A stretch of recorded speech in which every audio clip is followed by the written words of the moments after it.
Hi all അസ്സലാമലൈക്കും. അപ്പോൾ എല്ലാവർക്കും നമ്മുടെ ഇന്നത്തെ പുതിയൊരു വീഡിയോയിലേക്ക് സ്വാഗതം. അപ്പോൾ എല്ലാവരും വീഡിയോ കാണുക, ഇഷ്ടപ്പെടുകയാണെങ്കിൽ ലൈക്കും സബും ഷെയറൊക്കെ ചെയ്ത് സപ്പോർട്ട് ചെയ്യുക. കൂടെ തന്നെ ഹൈപ്പും ചെയ്യാൻ മറക്കരുത് കേട്ടോ. അപ്പോൾ ഇന്ന് 25 രാവിൻ്റെ വിശേഷങ്ങളൊക്കെയാണ്. അപ്പോൾ എല്ലാവരും മാക്സിമം സ്കിപ്പ് ചെയ്യാതെ തന്നെ കാണുക കേട്ടോ. അപ്പോൾ മറക്കാതെ തന്നെ ആ ലൈക്ക് ബട്ടൺ ഒന്ന് പ്രസ് ചെയ്യുക. അപ്പോൾ ഇതാ രാവിലത്തെ നമ്മളെ വീട്ടിലത്തെ പണികളൊക്കെ ചെയ്ത് ഒരു ഉച്ചയ്ക്ക് ശേഷം കേട്ടോ ളുഹർ ബാങ്ക് കൊടുത്ത് നിസ്കാരമൊക്കെ കഴിഞ്ഞതിന് ശേഷം കുറച്ച് അലക്കിയ തുണികളൊക്കെ ഉണ്ടായിരുന്നു, അതൊക്കെ ഒന്ന് മടക്കി വെച്ച് സെറ്റാക്കി വെക്കാണ് കേട്ടോ. അപ്പോൾ വൈകിട്ട് നമുക്ക് തുണികൾ എടുക്കാനും മടക്കി വെക്കാനുള്ള ഗ്യാപ്പ് കിട്ടാറില്ല, അപ്പോൾ നോമ്പായതുകൊണ്ട് കേട്ടോ. അല്ലെങ്കിൽ പിന്നെ നമ്മൾ വൈകുന്നേരത്ത് ഫ്രീ ആണല്ലോ, അപ്പോൾ ആ ടൈമിൽ എടുക്കാമെന്ന് വെക്കുക. പക്ഷേ അതുകൊണ്ട് ഞാൻ തലേ ദിവസത്തെ തിരുമ്പിയ തുണികളൊക്കെ രാവിലെ തന്നെ നമ്മൾ ഒക്കെ മടക്കി സെറ്റാക്കി വെക്കുക ചെയ്യട്ടോ. അപ്പോൾ അതൊക്കെ ഒന്ന് റെഡിയാക്കി വെച്ച് മക്കളത് വേറെ ഇൻ്റെതും ചെറിയവൻ്റെ ഒക്കെ വേറെ വെച്ചു. ഇനിയിപ്പോൾ ഇതാ അടുക്കളയിലേക്ക് വന്നിട്ടുണ്ട്. ഇന്നിപ്പോൾ 26 രാവിനായിട്ട് നമുക്ക് എന്തെങ്കിലും ഒരു സ്വീറ്റ്സ് ആയിട്ടുള്ള എന്തെങ്കിലും ഒന്ന് ഉണ്ടാക്കണം. അപ്പോൾ അതിനായിട്ട് ഞാൻ രാവിലെ തന്നെ കൽത്തപ്പാണ് കേട്ടോ ഉണ്ടാക്കുന്നത്. അപ്പോൾ അതിനുള്ള മാവൊക്കെ ഞാൻ രാവിലെ തന്നെ റെഡിയാക്കി വെച്ചിട്ടുണ്ട്. അപ്പോൾ ഇന്ന് കുറച്ച് ബീഫ് കൊടുത്തിട്ടുണ്ട് കേട്ടോ, കുറച്ച് തന്നെ ഉള്ളൂ. അപ്പോൾ ബീഫ് കറി ഉണ്ടാക്കണം. പിന്നെ പത്തിരിയാണ് കേട്ടോ. പത്തിരി ഞാൻ ഉണ്ടാക്കണില്ല, അത് കാക്കു പുറത്തുനിന്ന് വാങ്ങിച്ച് തരാമെന്ന് പറഞ്ഞിട്ടുണ്ട്. അപ്പോൾ എല്ലാം കൂടെ ഉണ്ടാക്കുമ്പോഴത്തേക്കും ആകെ ക്ഷീണമാണ് കേട്ടോ. ഭയങ്കര ഇപ്പോൾ ലാസ്റ്റ് ആകുന്തോറും ഭയങ്കര ക്ഷീണം വരികയാണ് എല്ലാവർക്കും. അപ്പോൾ പിന്നെ ഉണ്ടാക്കാൻ കുറച്ച് അങ്ങനെ മടി വന്ന് തുടങ്ങിയിട്ടുണ്ട്. അപ്പോൾ എന്തായാലും ഇതാ ബീഫൊക്കെ ഒന്ന് ഞാൻ ഫ്രിഡ്ജിൽ നിന്ന് എടുത്തിട്ട് അതൊന്ന് കട്ട് ചെയ്തെടുക്കട്ടെ കേട്ടോ. അപ്പോൾ രാവിലെ കൊണ്ടുവന്ന് തന്നതാണ്, അത് ഞാൻ പിന്നെ ഫ്രിഡ്ജിൽ വെക്കുക ചെയ്ത് കേട്ടോ. രാവിലെ പിന്നെ ആ പണികൾ നമുക്ക് ഇല്ലല്ലോ. അപ്പോൾ എന്തെങ്കിലും ഒന്ന് കറി വേണ്ടേ. അപ്പോൾ ഈ നോമ്പ് തുടങ്ങിയ കാലം മുതൽ ഒരു മാസത്തോളമായി നമ്മൾ ഇറച്ചി മീൻ ചിക്കൻ പറഞ്ഞ പോലെ. അപ്പോൾ മീൻ ഉണ്ട് കേട്ടോ ഫ്രിഡ്ജിൽ, മീനും ചിക്കനൊക്കെ ഉണ്ട്, സ്റ്റോക്കാണ്. അപ്പോൾ അതൊക്കെ ഇങ്ങനെ നമുക്ക് വേണ്ടപ്പോൾ മാത്രം എടുക്കുകയുള്ളൂ, അല്ലാതെ എപ്പോഴും ഡെയിലി കുറേ ഫുള്ളായിട്ട് അങ്ങോട്ട് വെച്ച് തീർക്കാറില്ല കേട്ടോ, കുറേശ്ശെ വെക്കുള്ളൂ. അപ്പോൾ നമ്മൾ ബീഫൊക്കെ ഒന്ന് കട്ടാക്കി എടുത്തിട്ടുണ്ട്. ഇനിയിപ്പോൾ ഇതൊന്ന് മസാലയൊക്കെ ഇട്ട് ഒന്ന് കുക്കറിലൊന്നിട്ട് വേവിച്ചെടുക്കണം കേട്ടോ. അപ്പോൾ പത്തിരി ഞാൻ പറഞ്ഞല്ലോ, പത്തിരി പണി നമുക്ക് ലാഭമാണ്, കാക്ക് കൊടുന്നോളൂ വൈകിട്ട് കേട്ടോ. അപ്പോൾ ആ സമയം നമ്മളത് കൊണ്ടുവരുള്ളൂ. അപ്പോൾ ഇതാണ് ഞാൻ രാവിലെ അരച്ച് വെച്ച മാവ് കേട്ടോ. അപ്പോൾ അതിലേക്ക് ഞാൻ കുറച്ച് ചോറും കുറച്ച് തേങ്ങയും ജീരകം അതുപോലെ തന്നെ ഏലക്കായ എല്ലാം ശർക്കര ഒക്കെ പാടെ ഇട്ടിട്ട് അരച്ച് വെച്ചതാണ് കേട്ടോ. അപ്പോൾ അതിൽ തേങ്ങ ഇട്ടത് ചെറുതായിട്ട് അരിഞ്ഞിട്ടില്ല, അത് ചെറിയ മണികളായിട്ട് അവിടെ ഇങ്ങനെ കിടക്കുന്നുണ്ട്. കുഴപ്പമില്ല, നമ്മളെന്തായാലും തേങ്ങ കൊത്തിടുമല്ലോ, അപ്പോൾ അത് ഇടയിലിങ്ങനെ കടിക്കുമ്പോൾ അതൊരു രസമാണ്. അങ്ങനെ ബീഫൊക്കെ കട്ട് ചെയ്ത് അവിടെ വെച്ചിട്ടുണ്ട്. ബീഫ് കഴുകിയിട്ടൊന്നുമില്ല കേട്ടോ, അവിടെ വെച്ചിട്ടുണ്ട്. ഇനി അടുത്ത പരിപാടി നമുക്കിന്നൊരു സ്വീറ്റ്സ് ആയിട്ടുള്ള റെസിപ്പി ഞാൻ പറഞ്ഞു, കൽത്തപ്പം. പിന്നെ ഒരു സ്പൈസി ആയിട്ടുള്ളൊരു സ്നാക്സും കൂടെ ഉണ്ടാക്കുന്നുണ്ട് കേട്ടോ. വേറെ ഒന്നുമല്ല, നമ്മൾ ചട്ടിപ്പത്തിരിയാണ് കേട്ടോ. ബീഫൊക്കെ വെച്ചിട്ടുള്ള മസാലയൊക്കെ നല്ല എരിവൊക്കെ ഉള്ള ഒരു ചട്ടിപ്പത്തിരി. അപ്പോൾ അതിന് വേണ്ടിയിട്ടുള്ള മാവ് എടുത്ത് കുഴയ്ക്കാണ്, നമ്മളെ മൈദ മാവാണ് കേട്ടോ. അപ്പോൾ അതിലേക്ക് ഞാൻ കുറച്ച് പച്ചവെള്ളം ഉപ്പ് ഇട്ടിട്ട് വേറെ ഒന്നും ചേർത്തിട്ടില്ല, സിമ്പിളായിട്ട് കുഴച്ച് വെച്ചിട്ടുണ്ട്. ഒരു 5 ചപ്പാത്തിക്കുള്ള മാവാണ് ഞാൻ കരുതിയത് കേട്ടോ, പക്ഷെ ഒന്ന് കുറച്ച് കൂടിപ്പോയോ എന്നൊരു തോന്നൽ. അപ്പോൾ എന്തായാലും ബീഫൊക്കെ ഒന്ന് സെറ്റാക്കി എടുത്തിട്ട് വരാം കേട്ടോ. അപ്പോൾ ബീഫിലേക്കുള്ള ഉള്ളി ഇഞ്ചി വെളുത്തുള്ളിയൊക്കെ വേണമല്ലോ, അപ്പോൾ അതൊക്കെ ഒന്ന് തൊലിച്ചെടുക്കുകയാണ്. ഞാൻ കഴിഞ്ഞ ദിവസം കുറച്ച് തൊലിച്ച് വെച്ചതൊക്കെ ഉണ്ടായിരുന്നു കേട്ടോ, ഫ്രിഡ്ജിലുണ്ടായിരുന്നു, അതൊക്കെ കഴിഞ്ഞിട്ട്. അപ്പോൾ പിന്നെ ഇനിയിപ്പോൾ ഒഴിഞ്ഞിരിക്കുന്ന ടൈമിൽ കുറച്ച് അങ്ങനെ അതൊക്കെ ചെയ്ത് വെക്കണം. അപ്പോൾ ഇതാ ബീഫിലേക്കുള്ള മസാലകളൊക്കെ ഇട്ട് റെഡിയാക്കിയിട്ടുണ്ട്. ഇനിയിപ്പോൾ അതൊന്ന് വേവിച്ചെടുത്താൽ മാത്രം മതി കേട്ടോ. അപ്പോൾ നമുക്ക് ചട്ടിപ്പത്തിരിക്കുള്ള ബീഫും അതിൽ നിന്ന് കുറച്ച് മാറ്റിയെടുക്കണം കേട്ടോ.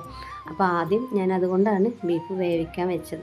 അപ്പോൾ ഓരോ ഇങ്ങനെ പണികളിങ്ങനെ ഓരോ ഇതിലിങ്ങനെ ചെയ്തിങ്ങനെ പോകണം. അപ്പോൾ ഇതാ ഇനി നമുക്ക് ഈ ചട്ടിപ്പത്തിരിക്കുള്ള ചപ്പാത്തി പരത്തിയെടുക്കാം കേട്ടോ. അപ്പോൾ മൈദ ഞാൻ പറഞ്ഞല്ലോ കുറച്ച് കൂടുതലായിട്ടുണ്ട്, ഒരു 5-6 ചപ്പാത്തിയോളം കിട്ടിയിട്ടുണ്ട് കേട്ടോ. പക്ഷേ ഞാനത് ഫുള്ളായിട്ട് ഒന്നും എടുത്തിട്ടില്ല, ഞാൻ ആകെ എടുത്തിരിക്കുന്നത് 4 ചപ്പാത്തി എടുത്തിട്ടുള്ളൂ. അപ്പോൾ ഒരുപാട് ലെയർ കട്ടിയും വേണ്ടാന്ന് വെച്ചിട്ടാണ് കേട്ടോ. അപ്പോൾ എന്തായാലും ഇതൊക്കെ ഒന്ന് ഇതാ പരത്തിയെടുക്കട്ടെ. അപ്പോൾ നല്ല സോഫ്റ്റ് ആയിട്ട് തന്നെ കിട്ടിയിട്ടുണ്ട് കേട്ടോ. മൈദ നമ്മൾ മാവ് റെഡിയാക്കുന്ന ടൈമിൽ കുറച്ച് നല്ല സോഫ്റ്റ് ആയിട്ട് വരണം കേട്ടോ, എന്നാലേ നമ്മൾ ഈ പരത്തിയാൽ വേഗം പരന്ന് റൗണ്ട് ഷേപ്പിൽ കിട്ടുകയുള്ളൂ.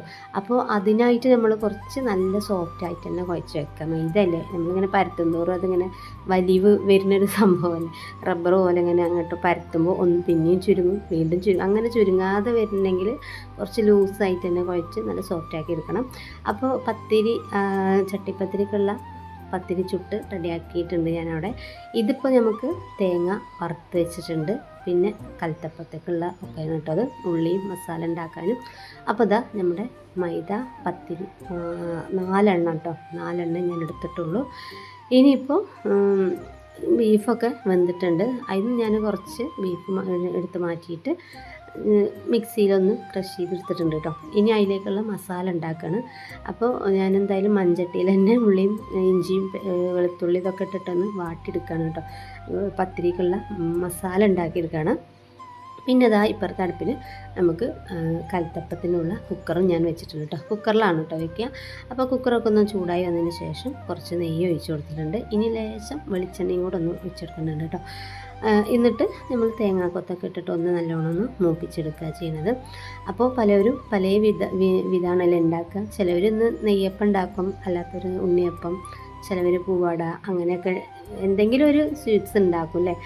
അപ്പോൾ ഇത് 25 പഴയ നമ്മളെ പണ്ടത്തെ ഒരു തന്നെ കൊണ്ടുവന്നൊരു ഇതാണല്ലോ. ഇപ്പോഴും അതിങ്ങനെ തുടർന്നുകൊണ്ടേയിരിക്കുന്നുണ്ട്, അതിനൊരു മാറ്റം വന്നിട്ടില്ല കേട്ടോ. എനിക്ക് എപ്പോഴും ഇഷ്ടം ഈ ഒരു കുക്കറപ്പം കൽത്തപ്പം ഉണ്ടാക്കാനാണ് കേട്ടോ. നെയ്യപ്പം ഞാൻ ഉണ്ടാക്കാറുണ്ട്. ഞാൻ കോട്ടേഴ്സിലായിരുന്ന നെയ്യപ്പൊക്കെ ഉണ്ടാക്കിയിട്ടുണ്ടായിരുന്നു കേട്ടോ. എന്നിട്ട് ഞാൻ അപ്പുറത്തെ ചേച്ചിമാർ അവർക്കൊക്കെ കൊടുക്കും. ഇവിടെ പിന്നെ നമുക്ക് കൊടുക്കാൻ അയൽവാസികൾ അങ്ങനെ ആരും അധികമല്ല കേട്ടോ. ഉള്ളവരൊക്കെ നമ്മളെ കൂട്ടുകാർ തന്നെയാണ്. അപ്പോൾ അവർ തന്നെ ഉണ്ടാക്കും. പിന്നെ ആരെങ്കിലുമൊക്കെ വരികയാണെങ്കിൽ ഇങ്ങനെ കൊടുക്കാൻ തന്നെ ഉള്ളൂ. അപ്പോൾ ഇതാ ഞാൻ ആകെ ഒരു അപ്പത്തിനുള്ള മാവ് മാത്രമേ റെഡിയാക്കി എടുത്തിട്ടുള്ളൂ കേട്ടോ. അപ്പോൾ അതങ്ങോട്ട് കുക്കറിൽ ഒഴിച്ചതാ റെഡിയാക്കി എടുത്തിട്ടുണ്ട്. നല്ല ചൂടാണ്. അപ്പോൾ അതൊന്ന് ചൂടാറിയതിന് ശേഷം നമുക്കെടുത്ത് കട്ട് ചെയ്തിട്ട് ഞാൻ കാണിച്ചു തരാം കേട്ടോ. പിന്നെ നമ്മൾ ചട്ടിപ്പത്തിരി ഇതാ ഞാൻ ഈ ഒരു പാത്രത്തിലാട്ടോ ഉണ്ടാക്കിയത്. നല്ല സോഫ്റ്റായിട്ട് നല്ല അടിപൊളിയായിട്ട് തന്നെ കിട്ടിയിട്ടുണ്ട് കേട്ടോ. ഞാൻ ഇത്രയ്ക്കും ഇങ്ങോട്ട് കിട്ടുമെന്ന് വിചാരിച്ചില്ല. കുറച്ച് നാൾ മുതൽ ഞാൻ കുറച്ച് ദിവസം മുന്നേ ഞാൻ ഉണ്ടാക്കിയത്. ഇപ്പോൾ ഇത്ര ഇങ്ങോട്ട് പെർഫെക്റ്റായി കിട്ടിയില്ല കേട്ടോ.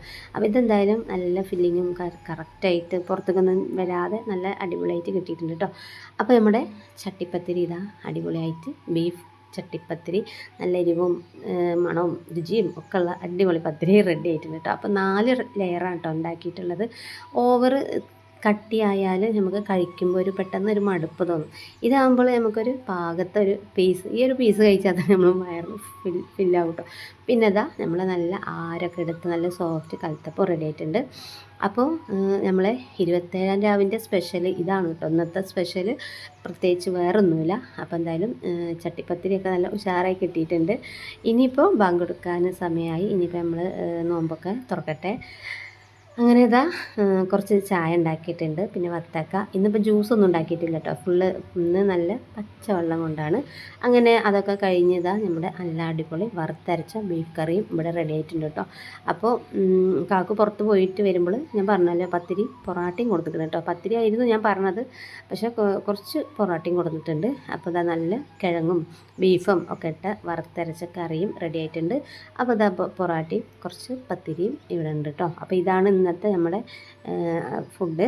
അപ്പോൾ ഇനി മോൻ പള്ളിക്ക് പോയിട്ട് വന്നപ്പോൾ അവനൊരു പൊതി ബിരിയാണിയും കൂടെ കിട്ടിയിട്ടുണ്ടായിരുന്നു കേട്ടോ. അപ്പോൾ 27-ാം രാവായിട്ട് പള്ളിക്ക് എല്ലാവർക്കും ഇതാ ബിരിയാണി കൊടുക്കുന്നുണ്ട് പറഞ്ഞിട്ട് അവനും കിട്ടിയിട്ടുണ്ട് ഒരു പൊതി ബിരിയാണി. അപ്പോൾ അവന് ഇന്നത്തെ കാര്യം കുശാൽ. നല്ല രസമുള്ള ബിരിയാണി ആയിരുന്നു കേട്ടോ. ഒരാൾക്ക് കഴിക്കാൻ മാത്രം, അവന് അത്രയൊന്നും കഴിച്ചിട്ട് തന്നെയല്ല, ഒരു പകുതി ഹാഫൊക്കെ കഴിച്ചിട്ടുള്ളൂ. അത്രയും ക്വാളിറ്റിയിൽ തന്നെ ബിരിയാണി കിട്ടിയിട്ടുണ്ട്. അപ്പോൾ നല്ല അടിപൊളി ബിരിയാണി, നല്ല മണവും രുചിയൊക്കെ ഉണ്ടായിരുന്നു കേട്ടോ. അപ്പോൾ അവനത് കഴിച്ചുകൊണ്ട് ഞാനും അവനും കൂടിയാണ് കേട്ടോ അത് കഴിച്ചത്. അപ്പോൾ നമ്മളെ ഇന്നത്തെ വീഡിയോ വിശേഷങ്ങൾ ഇത്രയൊക്കെയാണ്. എൻ്റെ 27-ാം ദിവസം ഇങ്ങനെയൊക്കെ ആയിരുന്നു. അപ്പോൾ നിങ്ങളുടെ എങ്ങനെയായിരുന്നു എന്നൊന്ന് എല്ലാവരും ഒന്ന് അഭിപ്രായം പറഞ്ഞ് കമൻറ്റൊക്കെ അറിയിക്കുക കേട്ടോ, എന്താ ഉണ്ടാക്കിയത് എന്നൊക്കെ പറഞ്ഞിട്ട്. അപ്പോൾ എന്തായാലും ഞാനിന്നിട്ട് വെറുതെ ഒന്ന് പുറത്തിറങ്ങിയതായിരുന്നു കേട്ടോ. വൈകുന്നേരം പണികളൊക്കെ കഴിഞ്ഞിട്ട് വെറുതെ ഒന്ന് കാറ്റുള്ള പുറത്തിറങ്ങിയതാണ്. അപ്പോൾ എല്ലാവർക്കും നമ്മുടെ ഈ കുഞ്ഞു വീഡിയോ ഇഷ്ടപ്പെട്ടു എന്ന് വിചാരിക്കുന്നു. അപ്പോൾ എല്ലാവരും ഇഷ്ടപ്പെടുകയാണെങ്കിൽ ഒന്ന് ലൈക്കൊക്കെ ചെയ്ത് സപ്പോർട്ട് ചെയ്യുക. ഇതുവരെ എൻ്റെ ചാനൽ കണ്ട് സപ്പോർട്ട് ചെയ്യുക എല്ലാവർക്കും ഒത്തിരി താങ്ക്സ് ഉണ്ട് കേട്ടോ. അപ്പോൾ നമുക്ക് വീണ്ടും നല്ലൊരു വീഡിയോ ആയിട്ട് കാണുന്നവരേക്കും ഓക്കെ ബൈ, അസ്സലാം.